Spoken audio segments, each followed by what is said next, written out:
I'm Paul Rowe. Having lived most of my life in the west of New South Wales, you might call me an outback historian. I want to tell you the story of John Flynn, a man who made his mark on Australia in the first part of the last century. You probably handle his face many times a day, but you don't know his story. So come with me and let me tell it to you. John Flynn was a man with a mission, a bush preacher who saw a need and dared to dream sky high in order to make a difference.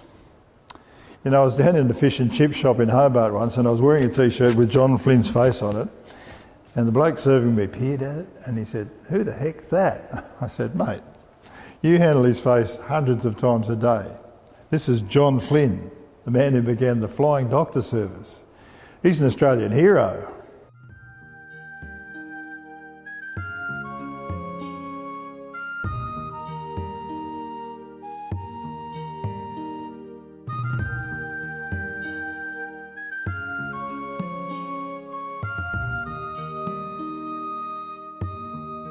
You know, I've told this story many times, but I think my favourite time was at Alice Springs. We're at John Flynn's grave.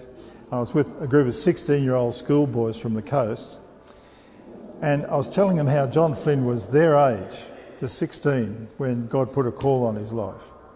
And I read them a few lines from this letter that he wrote to his dad in 1901. It goes like this: "If it's true that Jesus is God's son, then what more honourable calling can a man follow than getting his fellows to realise this and then to act upon it?"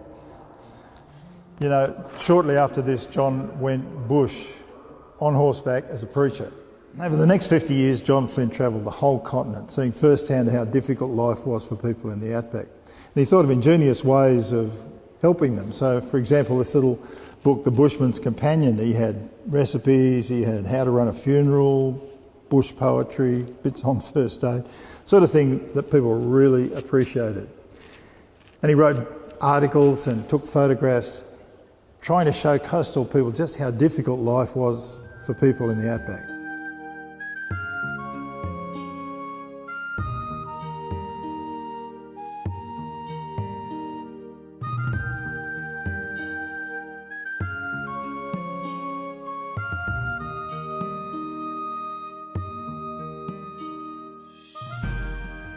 But distance was the great problem, and particularly when it came to getting help. Flynn heard the story of a young stockman badly injured. He's brought into the telegraph station, and the telegraph operator operated on him with a razor blade with Morse code signals from the doctor in Perth 2,000 kilometres away. He did it successfully. It took the doctor 12 days to get there, and the boy had died the morning before he arrived.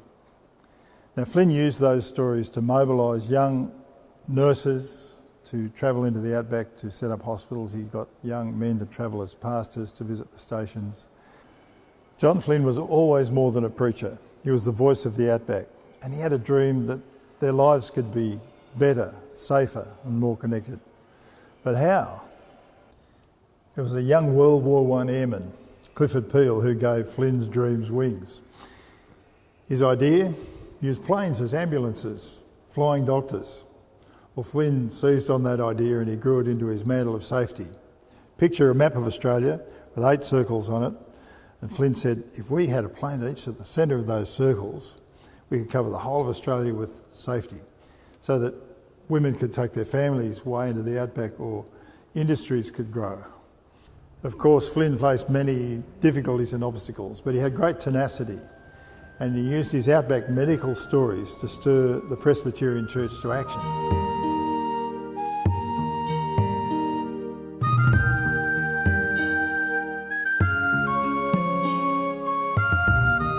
So on May the 7th, 1928, the world's very first flying doctor rescue flight took off from Cloncurry in Queensland. What a godsend.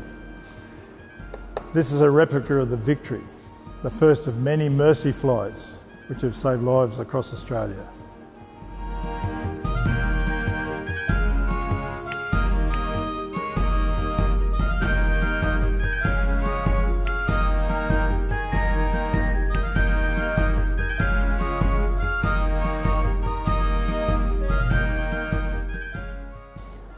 Well, nearly a century's passed since John Flynn first dreamed of the flying doctor, and those simple aircraft have been replaced by these $7 million Beechcraft. You know, I've got a personal connection to the story of John Flynn. From this base here in Dubbo, I've watched my wife and then my grandson flown to Sydney, and it was truly life and death stuff.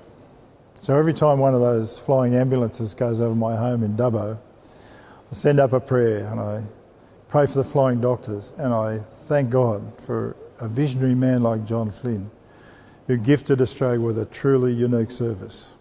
You know, John Flynn used to say, no man's sufficient for the tasks handed out to him, but if he faces those tasks, the Great Father, day by day, will supply the rations as they become necessary.